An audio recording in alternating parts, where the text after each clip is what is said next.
Elfie, Salut! parle-moi de ton invité d'aujourd'hui. Parle-moi de David Cape. David Cape, c'est le président du groupe Marcel. C'est une personne vraiment qui, sa langue, c'est pas le français. Fait que j'ai trouvé ça vraiment intéressant qu'il fasse tout l'entretien avec nous, qui était quand même plusieurs minutes en français.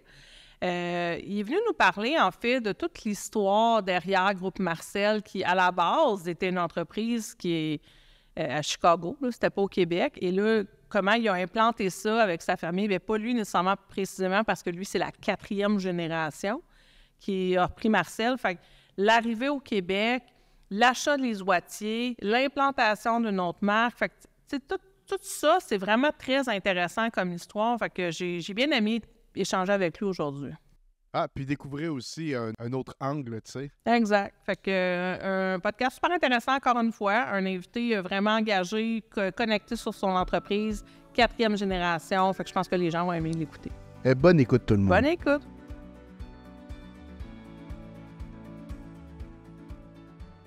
Bonjour David, merci beaucoup d'être avec nous aujourd'hui pour le balado L'arrière-boutique des produits du Québec. Oui, je suis ravi d'être avec vous aujourd'hui et merci de nous avoir invités. Je suis très content d'être ici. Plaisir partagé. David, je vais vous prendre quelques instants pour vous présenter auprès de nos auditeurs. Donc, vous êtes pour le groupe Marcel. Vous êtes à la tête du groupe Marcel depuis 2004 et vous êtes au sein d'entreprise depuis 1994. Oui.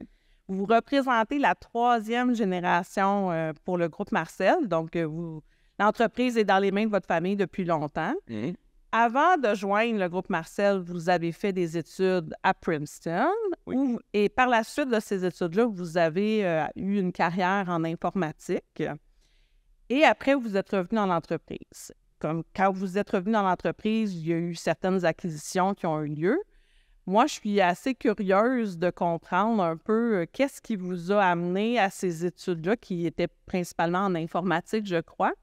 Et vous avez rejoint ensuite l'entreprise familiale qui pourtant est implantée depuis 3 générations. Oui, vous savez, depuis que j'étais jeune, j'avais, je ne sais pas si c'était le rêve ou l'intention de me joindre à la compagnie familiale. J'étais intéressé en affaires, premièrement, et mes études étaient scientifiques, mais c'était pour résoudre les grands problèmes des grandes compagnies d'affaires. Et j'ai travaillé dans l'industrie de camionnage même. C'était l'allocation des ressources pour faire en sorte que les compagnies soient plus efficaces. Bon moment, j'étais aux États-Unis, j'ai appris beaucoup, mais à un bon moment, j'avais l'intention de retourner à Montréal, qui est un endroit fantastique. Et pour une petite famille, à ce moment, ma femme et moi avions une fils qui avait 1 an. C'était important de trouver un endroit pour se lever une famille. Et on a choisi Montréal et la compagnie familiale était naturelle, un choix naturel pour moi. Super. Et cette compagnie-là a beaucoup évolué. Fait que vous l'avez jointe en 94. Mais avant de la joindre, elle était dans votre famille depuis 2 générations. Donc, à quel moment Groupe Marcel est arrivé, en fait, au Québec? Oui, alors c'était mon grand-père. Mon grand-père était un pharmacien au Québec. Il a commencé, je pense que dans les années de Grande Dépression. Je pense qu'il a acheté ou ouvert son premier magasin à Snowden, à Montréal, dans l'an 1929, juste avant la grande chute sur les bourses. Mais il a grandi son petit chaîne des pharmacies. Je pense qu'il avait 5, ce qui était énorme dans ces temps. Mais il avait 2 fils, mon père et mon oncle. Et il voulait faire quelque chose en parallèle avec ces pharmacies pour eux, pour avoir quelque chose pour eux, aussi pour rester à Montréal, pour grandir. Il était un fier Montréalais et voulait que ses enfants soient près de chez lui. Alors, il a regardé autour de ces pharmacies et il a trouvé cette gamme de produits Marcel qui était une gamme américaine C'était une dermatologue à Chicago qui le gamme appartenait à cet homme, monsieur Dr. Blazer. Et mon grand-père est devenu le distributeur. Alors, il a acheté les produits des États-Unis et puis il les a vendus à tous ses confrères, les autres pharmaciens. C'était des pharmaciens coopérés en ce moment. Alors, la compagnie a grandi et mon père s'est joint à la compagnie en 1961. Après ses études à McGill, il était un ingénieur en chimie. Et il était intéressé en fabrication parce qu'avant ça, on était un importateur. Alors, il a construit notre département de fabrication. Il a acheté des cuves. C'était quelque chose qui est assez compliqué. Mais c'est mon père il a grandi, c'est lui qui a grandi la compagnie. Mon grand-père restait avec les pharmacies et c'est mon père qui a grandi la compagnie et durant ces années, les années 60 et 70. Et c'est lui qui a acheté, mon père, les droits globaux de Marcel de la compagnie Borton, qui était une laiterie. Et c'était à eux que Marcel a appartenu à ce moment. Et il les a repris à lui et maintenant c'est à notre compagnie qui appartient à Marcel. Et après ça, on voulait grandir, pour faire concurrence à les grands multinationaux, les grandes compagnies. On doit avoir un certain volume, une certaine, des capacités organisationnelles pour faire avancer dans cette industrie. Alors, c'était l'année 1919, on a acheté Annabelle, qui était une autre compagnie assez petite à Montréalais, qu'on a acheté d'un entrepreneur montréalais. Et après un certain moment, on voulait grandir beaucoup, alors on a acheté Lisoitier, qui était une gamme fantastique qui se privait ici au Québec. Mais à ce moment, c'était vendu à une fonde en Ontario. Alors, on a fait c'était une grande transaction avec le Caisse de dépôt, avec le soutien de Caisse de dépôt, et on l'a repatrié à Québec. Alors, on a réuni les trois gammes. On a aussi commencé le gamme pour les hommes, C.W. Beggs & Sons, en 2015-2016. Alors, maintenant, on a les 4 marques et c'est tout basé ici à Montréal. On a 350 employés.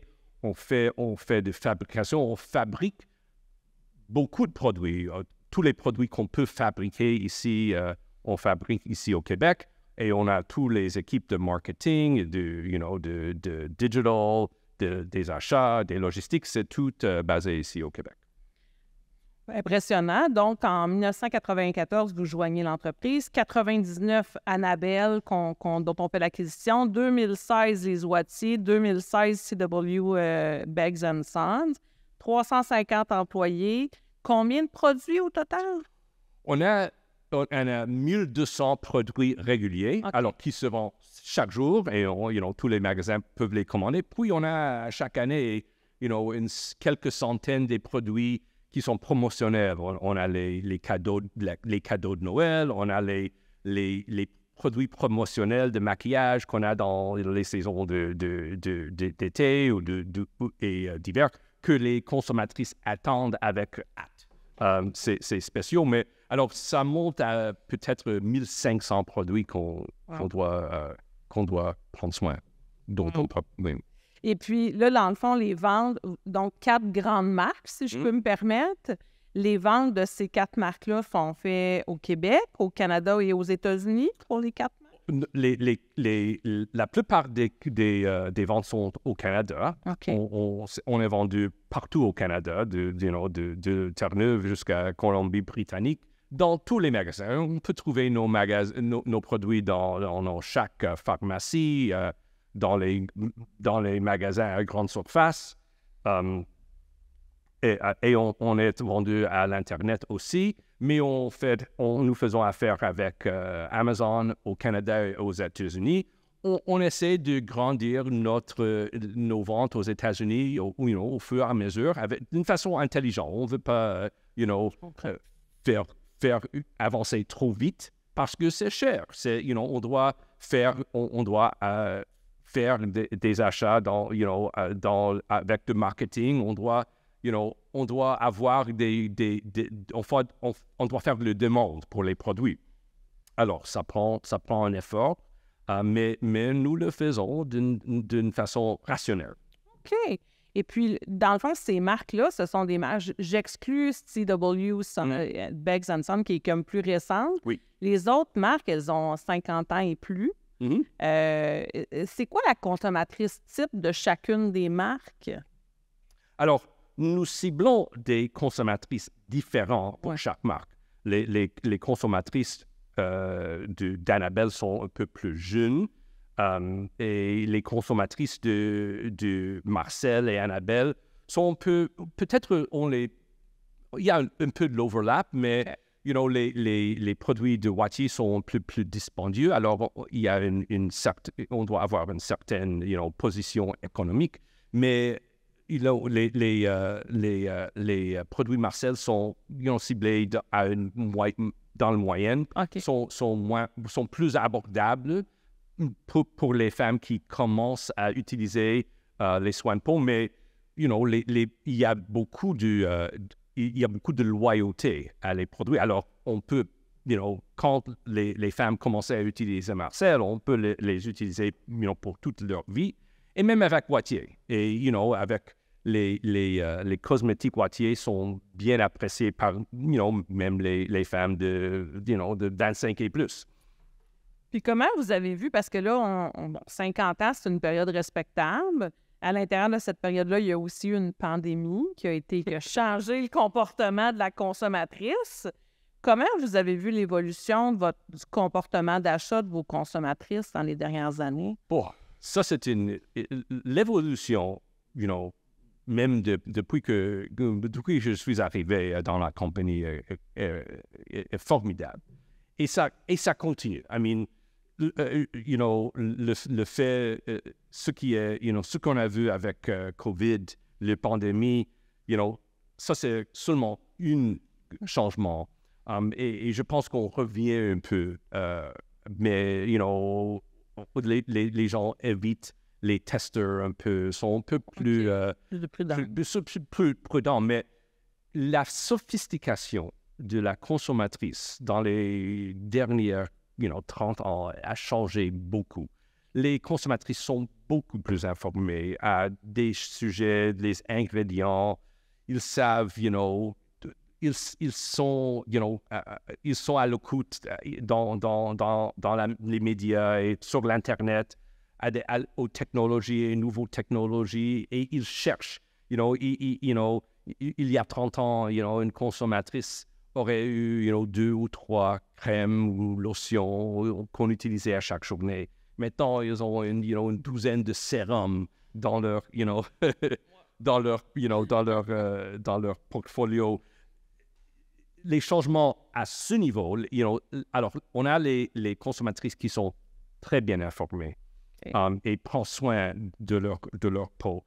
Il y a le développement durable maintenant on doit faire attention. Les consommatrices veulent que nous sommes une compagnie responsable et on fait des changements. Nous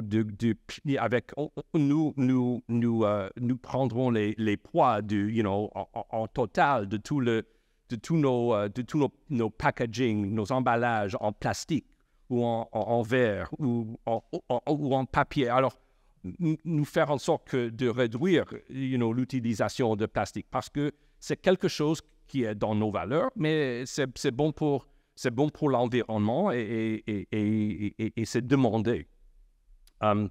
L'Internet a beaucoup évolué parce que, on a toutes les informations, à les doigts, mais quand on magasine, on voit que les femmes et les filles magasinent avec leur téléphone, et on a cette information.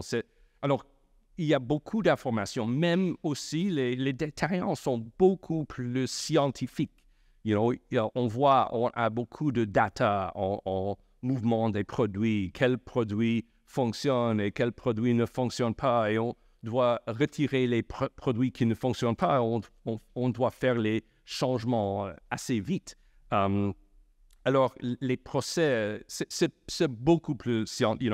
Quand j'ai commencé, on prendrait les commandes chaque journée. On avait des représentants dans les magasins qui prendraient à main les commandes. Maintenant, c'est tout de l'informatique. C'est tout des échanges entre nos ordinateurs. Alors, on devait être capable de changer, à chaque saison et à chaque année. On doit se préparer à les changements et je pense que ça ne va pas arrêter. Pas du tout. Puis est-ce qu'il y a des produits dans ces dernières années-là par la consommatrice qui est plus informée, qui cherche plus d'informations, qui veut acheter de façon responsable? Il y a des produits qui ont disparu complètement?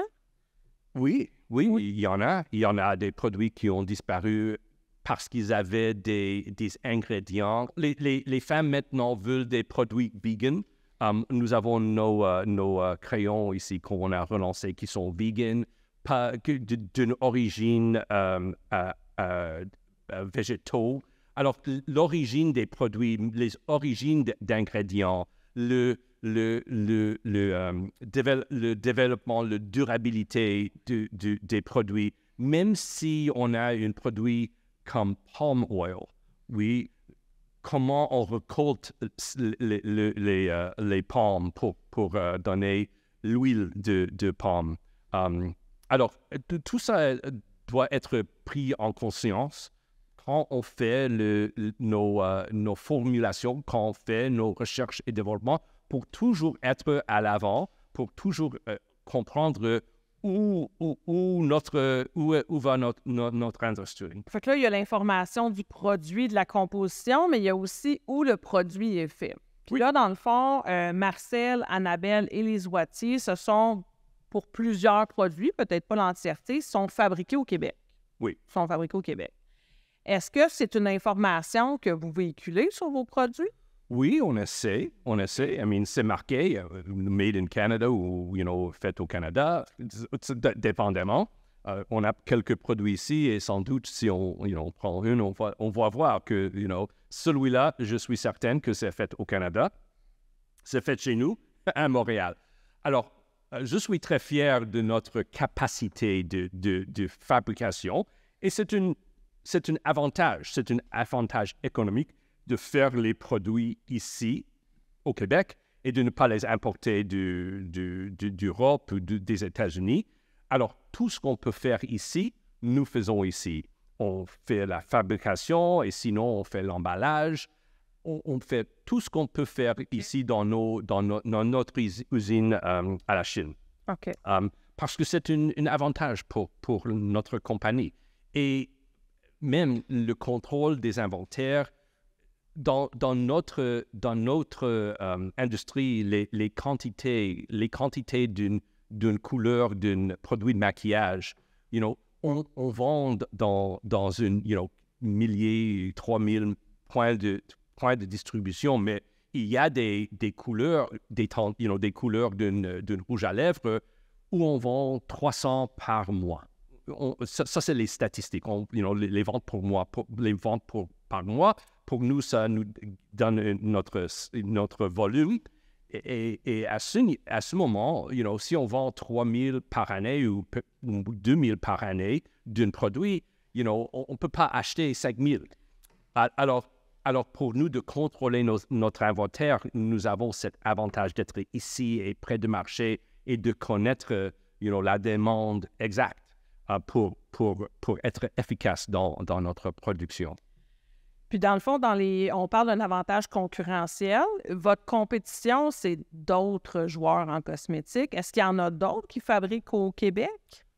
Je ne sais pas. peut-être qu'il y a une des multinationaux qui font quelques produits ici, mais largement, ces compagnies multinationales fabriquent partout au monde certains produits dans des certaines, ils ont une expertise et ils fabriquent des produits, dans beaucoup de différents endroits dans le monde. Et même, il y a des compagnies, des sous-traitants qui fabriquent certains produits pour toutes les compagnies, parce que la fabrication de ces produits sont très spécifiques.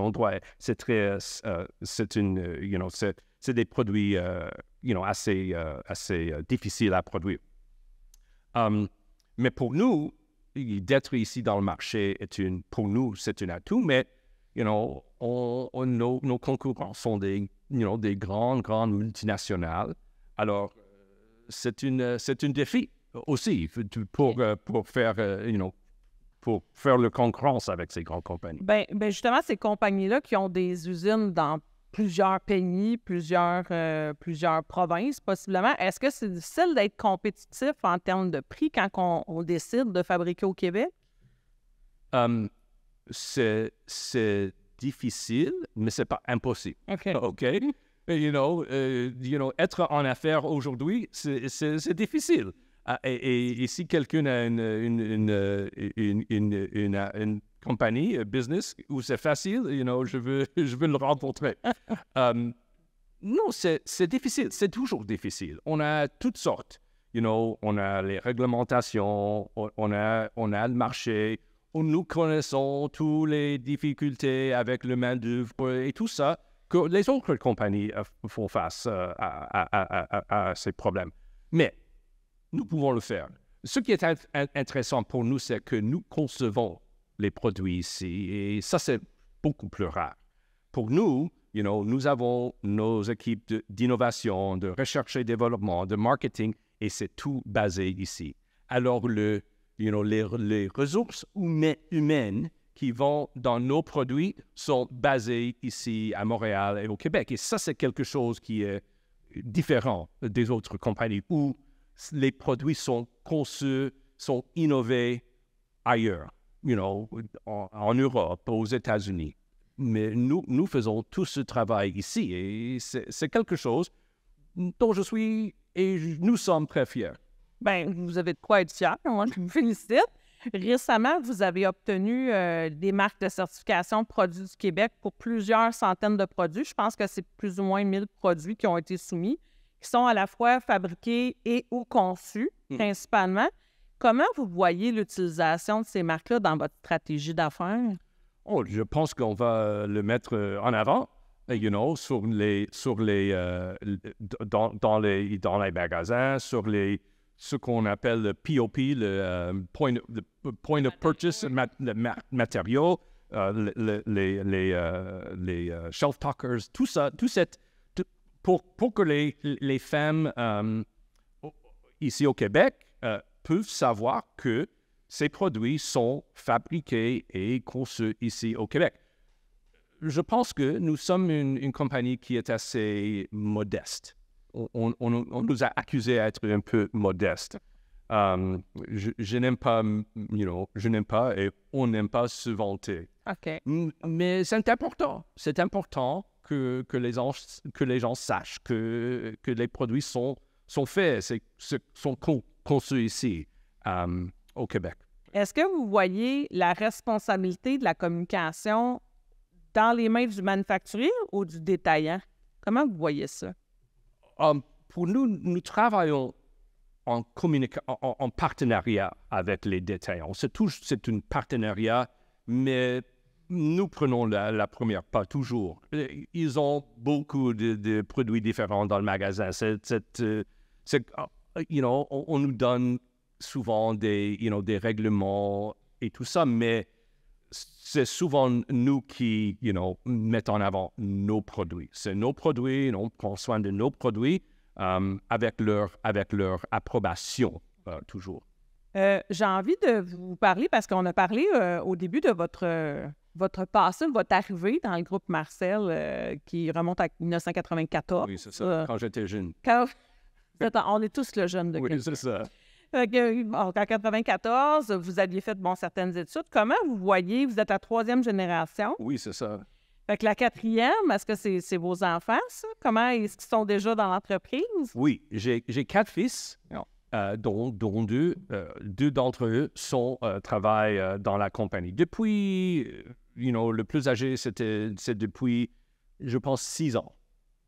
J'ai jamais poussé mes enfants, mes fils, à rentrer, de rentrer dans la compagnie, mais je suis très fier que 2 d'entre eux ont choisi. 2 sont toujours à l'école, mais 2 d'entre eux sont avec nous et je suis très fier. Ils travaillent sur le terrain dans des rôles différents, mais avec toute l'équipe. Et c'est très important pour eux d'apprendre les affaires de la compagnie et comment fonctionne la compagnie du le niveau le plus bas. Mais j'apprécie aussi, parce qu'on passe les fins de semaine ensemble, ils habitent plus avec moi et ma femme, mais on passe les dîners de famille ensemble et j'aime entendre de leurs observations, ce qu'ils apprennent. Une de mes fils a passé 6 mois comme une représentant. Il avait 60 pharmacies où il a visité, d'une cédule, qu'on a de 6 semaines ou 8 semaines. Il a rencontré les cosméticiennes. Il a appris beaucoup sur nos produits, sur les produits des concurrents, sur les consommatrices. Il a vu beaucoup sur le terrain et ça m'enrichit. Toutes ces histoires m'enrichissent. Et je suis content que mes fils, contribuent à l'équipe et à la compagnie. Nous avons 350 employés, alors c'est pas la famille qui dirige chaque chose. Nous avons des employés qui sont avec nous depuis des vingtaines, des trentaines, et même je pense qu'une de nos employés est avec nous depuis 45 ans. Alors plus d'anxiété. Alors, il y a beaucoup de monde qui contribue à notre succès. Mais je suis fier que mes fils sont rentrés dans la compagnie et aussi ils contribuent à notre succès. OK. Ben, moi, je vous écoute parler, puis je trouve que c'est pas rien, là, une 4e génération qui est dans l'entreprise. Vous avez de quoi être fiers. Vous avez parlé des cosméticiennes un peu, ou du fait d'avoir passé du temps en magasin. Oui. Moi, récemment, je magasine un peu de cosmétiques aussi, puis je demande toujours, c'est quoi les cosmétiques québécois? Qu'est-ce qui est fait ici? Et puis, je vous dirais que la marque Les Oitiers ressort toujours. On me parle toujours de la marque Les Oitiers. Un peu moins d'Annabelle et Marcel. Pourtant, les noms sont français quand même. Oui. Fait qu'est-ce que vous voyez la communication différente pour les 3 marques? Ou Je pense que, premièrement, Madame Oitier est une femme incroyable qui a fait un très bon travail avec cette gamme. Donc, nous sommes très fiers maintenant. Et je suis très reconnaissant à la travail de Mme Oitier. Alors, je pense qu'elle avait cet impact, avec les consommatrices. Nous, ça fait plus longtemps que nous sommes, c'est pas notre nom, c'est pas le nom de notre famille sur les produits. Alors, on est un peu, comme j'ai dit, un peu plus en arrière. Mais oui, je pense que c'est important de communiquer avec les cosméticiennes. On n'a pas des représentants différents pour chaque gamme. C'est seulement le représentant de Groupe Marcel qui est dans le magasin. Mais les produits Marcel, Annabelle sont plus self-serve, sont vendus plus autonomes et les produits Oitier sont vendus plus par la cosméticienne. Alors, on a un peu cette différence. Alors, je suis très fier, je suis très content qu'on a ces logos du produit Québec qu'on peut mettre sur les tablettes pour que les consommatrices puissent comprendre que ces produits proviennent d'ici. Est-ce que la fidélité est différente d'une consommatrice? Tantôt, souvent, on en a parlé un peu avant l'entrevue, que la fidélité au niveau des cosmétiques, quand tu as trouvé ton bon produit, est-ce que c'est différent d'un produit un peu plus haut de gamme comme les Oitiers versus des produits comme Marcel et Annabelle, peut-être plus moyenne gamme? Non, je pense que non. Non, les gens sont fidèles. Ça dépend de le type de produit. On a certains produits qui sont les produits qui sont peut-être plus réguliers dans la régime d'une femme. Alors, elle veut utiliser ce produit et elle va l'utiliser. Si ça fonctionne et elle l'aime, ça peut-être durer, toute la vie. On a des autres qui sont plus les produits de mode, les couleurs, les produits qui changent toujours. Et les femmes sont aptes à changer, à utiliser les nouveaux produits, les nouveautés sont très recherchées.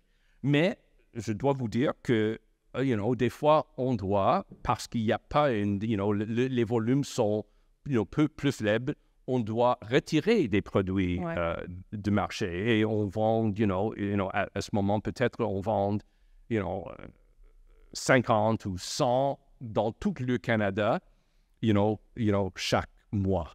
Mais quand on retire ce produit de marché, notre département des services à les consommateurs, on reçoit les appels. Pourquoi est-ce que vous avez retiré ma pratique? C'est personnel. Mais moi-même, je reçois des courriels des femmes qui me disent je ne peux pas acheter ce produit. Est-ce que vous en avez? Et nous essayons, parce que nous sommes ici dans le marché. Nous sommes nous avons cette relation avec nos consommateurs. Nous essayons de trouver, parce que il y a les restes, ce qui reste, les produits qu'on ne peut pas vendre jusqu'à la dernière produit.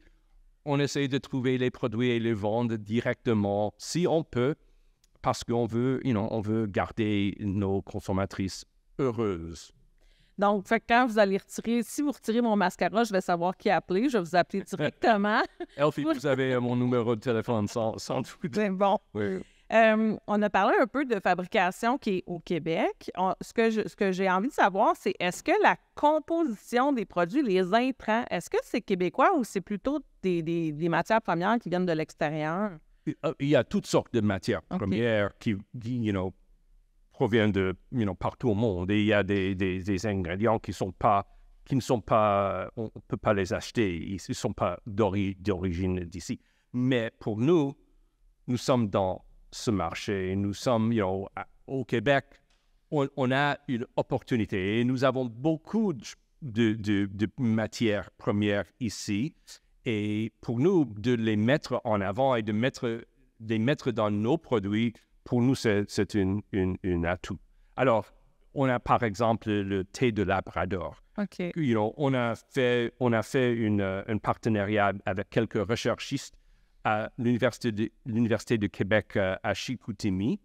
Ils ont trouvé ce produit qui est dur, qui peut se régénérer dans un climat qui est assez dur. Et nous avons fait des recherches avec eux et nous avons incorporé ce produit qui est assez cher parce qu'on doit faire un extrait. Mais nous avons incorporé cet produit dans nos crèmes Oitiers qui sont très efficaces. Même on la met dans nos rouges à lèvres. Et nous sommes fiers d'utiliser. On a aussi utilisé l'eau de glacier qui vient du Nord. Alors, si on peut trouver des ingrédients locaux, on aime les incorporer, même parce que nous avons une certaine taille. quand les gens ont des produits ou des ingrédients, ils viennent nous voir. Et ça, c'est important. Mais je suis aussi très fier de l'ingrédient humain. Parce que, les Québécoises, l'innovation est faite ici pour les femmes d'ici, par les femmes d'ici. Et ça, c'est, Très bien dit. Est-ce que dans le domaine du cosmétique, il y a des matières premières qui ne se trouvent pas au Québec, qu'il faut vraiment importer? Oh oui, certainement. Ah oui? Oui. Okay. Il y a toutes sortes de produits qui, des huiles de certaines, arbres ou goûts, je ne sais pas quoi, mais et on les a de partout au monde. OK, bien c'est super intéressant. Puis dans le fond, dans ce développement de produits-là, y a-t-il un produit qui vous rend particulièrement fier, dans lequel soit que le développement a été particulièrement complexe ou c'est juste un produit que vous aimez davantage? Well, je suis content que vous m'avez... J'ai beaucoup de produits qui sont mes favoris. Et notamment les produits qui se vendent les mieux je suis très fier où nous sommes le chef de file. Alors, je vais vous donner quelques-unes. C'est notre crème hydratante Marcel, qui est un produit qui était dans notre gamme Marcel depuis des années. Mais il n'y a pas de fragrance parce que les produits sont allergènes et c'est les fragrances qui sont souvent les allergènes ou causent les réactions allergiques.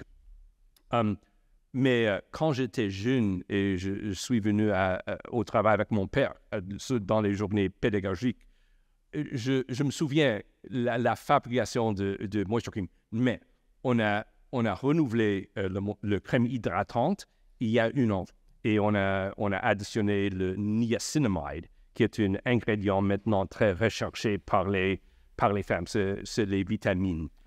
Alors, ça, c'est une de mes favoris. On a ici le démaquillant de Marcel, où nous sommes le chef de file. Et quand je parle aux consommatrices, ça, c'est un des produits que tout le monde utilise pour démaquiller. Nous sommes, comme j'ai dit, dans cette catégorie, une des leaders.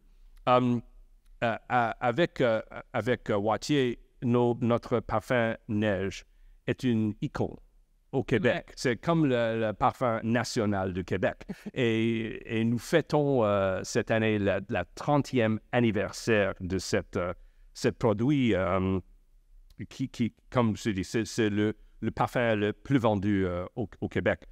Notre portfolio, c'est une roulette correctrice de Wattier qui est utilisée par les professionnels et les amateurs pour faire le base de leur fond de teint. Les crayons Annabelle, comme je dis, on vend à peu près 2 millions de crayons par année au Canada. Nous sommes aussi le chef de file et on a relancé ces crayons il y a quelques mois. Maintenant, ils sont vegan. C'était très demandé par les femmes. Par les consommatrices. Et on a ici un rouge à lèvres, le rouge gourmand de Wattier. Ça, c'est aussi le rouge à lèvres le plus vendu au Québec. Mais je suis très fier parce que avec chaque rouge à lèvres vendu, nous donnons 2 $ à la Fondation Lise Wattier, qui ne fait pas partie de notre compagnie. C'était quelque chose que Mme Wattier a fondé. Mais ça aide les femmes de Québec, les femmes qui sont dans les difficultés économiques, pour être indépendants. Okay. Ils ont un programme qui s'appelle S'entreprendre. Et les femmes sont éduquées comment, commencer une compagnie ou un magasin pour prendre soin d'elles. Alors, je suis très fier qu'on peut soutenir ce programme qui est fantastique pour les femmes d'ici, avec les ventes de nos rouges gourmands. Merci beaucoup, David. Ça répond à plusieurs de mes questions. Je suis très heureuse que vous soyez venu aujourd'hui. Avant de terminer l'entrevue avec notre portion sur les questions locales, j'aurais envie de vous demander si vous avez une question pour moi. Oui, alors, vous avez regroupé beaucoup de compagnies différentes avec cette organisation innovatrice. Et vous avez parlé à quelques hommes et femmes d'affaires au Québec. Qu'est-ce que vous voyez comme nous avons des caractéristiques en commun? Qu'est-ce que vous voyez? Y a-t-il une différence que vous voyez ici? Bien, il y a effectivement des différences, mais moi, je dirais que ce qui est super intéressant de constater, c'est que les gens qu'on voit beaucoup dans nos entreprises actuellement, il y a beaucoup de chefs d'entreprise qui décident de faire de l'achat local une priorité dans leur stratégie d'affaires. Puis moi, je trouve ça intéressant parce que je pense que c'est non seulement ce que le consommateur dit, c'est-à-dire le consommateur a envie de faire des choix plus responsables, mais il y a des entreprises qui décident de répondre à ce besoin-là en faisant une démarche parce que, tu sais, on en a parlé un petit peu avant l'entrevue. Faire le processus, il faut quand même décider de le faire. Il faut quand même mettre une ressource sur le travail de processus. C'est un processus de vérification. Fait que moi, que des entreprises choisissent d'en faire une priorité, pour moi, c'est de dire, OK, on met le consommateur au cœur de notre stratégie d'affaires pour répondre à une préoccupation de dire, j'ai envie d'acheter local, qui est présente, oui, depuis la pandémie, peut-être un peu magnifiée, mais bien avant ça. Et j'ai eu la chance de recevoir d'autres personnes comme vous au balado. Puis je trouve que les entrepreneurs sont tellement dédiés à leur entreprise, sont tellement investis dans leur entreprise. Je trouve ça beau d'entendre les histoires de tout le monde, qui ont eu des études différentes, qui ont fait un peu les échelons dans les entreprises familiales ou qui ont parti simplement leur entreprise. Fait que je trouve que c'est très, très, très inspirant pour des gens comme moi. C'est fantastique. Non, vous avez raison. Hein. Nous sommes commis à notre marché et nous trouvons beaucoup. Il y a une richesse ici. Tout à fait. Et je pense que le plus qu'on peut faire local, le mieux. Puis la fierté derrière ça, on la sent. T'sais, on sent votre fierté, on sent la fierté des autres entrepreneurs. Moi, je trouve ça extrêmement enrichissant. Puis je suis très fière, en fait, de faire partie de ce mouvement-là. Fait que merci pour la question. Moi, j'ai une petite dernière portion avec vous. C'est des petites questions sur l'achat local. Wow. C'est comme loterie. Mais vous ne gagnez rien du tout. OK. Quel est votre festival québécois préféré? OK. Pour moi, c'est le Grand Prix de Montréal. Oh! J'aime le Grand Prix parce que, le monde descend ici, pendant une semaine et il y a, Montréal est presque le centre du monde. Et aussi, je dois dire que j'aime l'été. L'été à Montréal est spécial, c'est court, mais c'est spécial, mais, le Grand Prix, ça marque. Fait qu'est-ce que vous y allez au Grand Prix? Non, je suis allé une fois. OK. Mais, non, il y a quelque chose derrière mon choix. Je suis un cycliste. Ah. Alors, je vois le lien. Quand le Grand Prix part, ça reste le circuit Gilles Villeneuve. Et ça, c'est le meilleur endroit à Montréal de faire le vélo. Il y a le seul surface qui est presque parfait. Et j'aime utiliser le circuit tous les autres mois où ce n'est pas enneigé. Alors, c'est ça la raison que j'aime le Grand Prix. Parfait. Je vous invite à en piger un autre. Oh, wow. Ça ou ça? Sirop d'érable ou poutine? OK, pour moi, il y a pas de question. C'est le sirop d'érable. J'aime le sirop d'érable. Non, c'est dangereux d'aimer. Je pense que c'est une health food. Mais non, dès que je suis jeune, mais je trouve intéressant que, il était une fois, on a trouvé que on peut bouillir, une liquide qui sort d'un arbre et ça, on va avoir cette... Et pour moi, c'est une richesse du Québec. Je sais qu'à Vermont, ils essaient de s'introduire dans notre industrie de sirop d'érable. Quand mes enfants étaient jeunes, je les ai pris chaque chaque printemps, le mois d'avril, à marcher Atwater.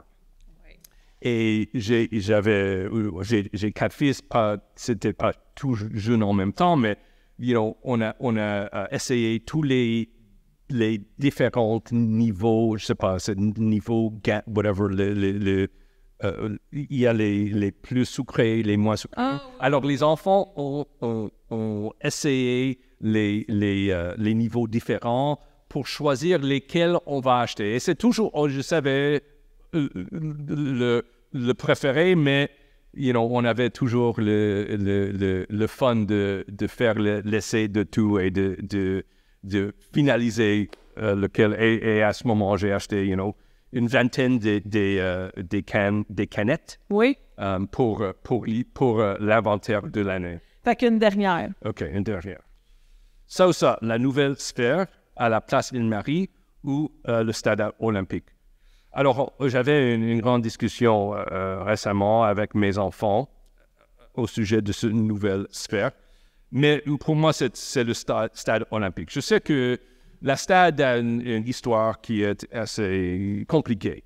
Mais quand j'étais jeune, j'avais l'opportunité d'assister aux Jeux olympiques. Et cette période où Montréal était aussi au centre du monde, et tous les gens venaient ici. Mais j'étais là dans la stade quand Greg Joy, qui était une concurrente de l'équipe de Canada, a gagné une des médailles. On n'avait pas trop cette année, mais il a gagné une, et pour moi, c'est un souvenir qui reste avec moi, d'être aux Jeux olympiques à Montréal. Puis avez-vous assisté à quelques parties des expos après ça? Ah oui, les expos, les Alouettes, quand il était là, oui. Wow! Merci beaucoup, David, de vous être prêté au jeu aujourd'hui puis d'être venu nous rencontrer pour notre balado. Ça fait un plaisir de vous recevoir. Pour moi aussi, je vais retourner n'importe quand. Bon, ben parfait. Merci beaucoup. OK.